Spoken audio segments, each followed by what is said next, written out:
G'day, legends. So often we talk about how people perceive us, and as leaders this can often be an issue that a lot of leaders want to look at or address.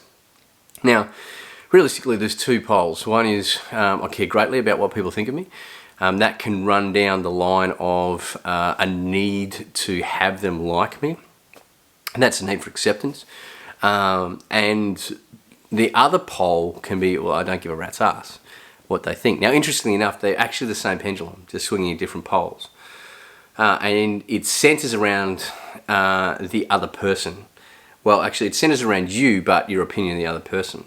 And even when we say, I don't give a rat's ass, quite regularly it comes from a person who's been wounded before, who's slightly closed down, who's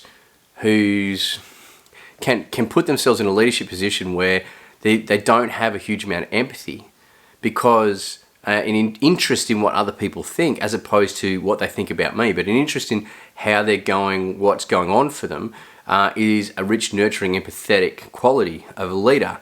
And that leadership talent means that you can check the pulse of your staff, your team, whatever. And if you don't give a rat's ass what people think about you, quite regularly it means that can be a Northie gone wild, or it can lead to having a gap happen between you and your team. So it's very hard then to unify a team that you've got a gap between you and them.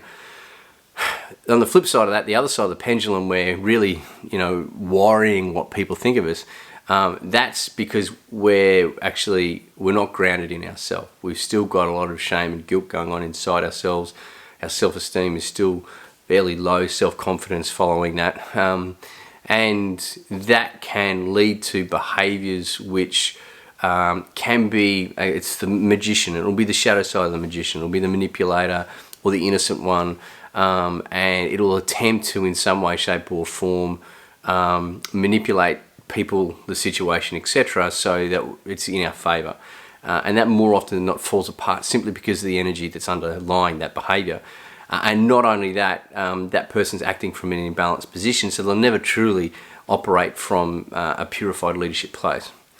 So those are two points of the pendulum. How do we transcend that? Well, firstly, an understanding of forgiveness of self, purifying ourselves, but we'll come to this place where it's not that I'm not interested in what you're saying, or I don't care what you're saying about me or think about me, and it's not that I actually need your approval at all, but I remove myself from this situation and with compassion look at you about what's going on for you, why you're interacting in the way you're interacting.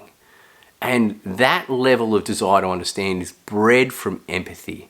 And if I'm coming from that place, that I'm purifying myself enough to have a good, grounded sense of self-confidence, and then echo with compassion, or merge with compassion, then I have this desire to understand you.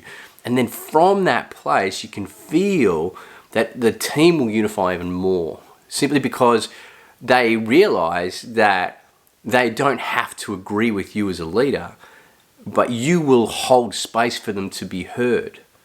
And then from that balanced position, still make a decision which is incorporates the information in which has been presented, or reorders it in priority which is required for the moment.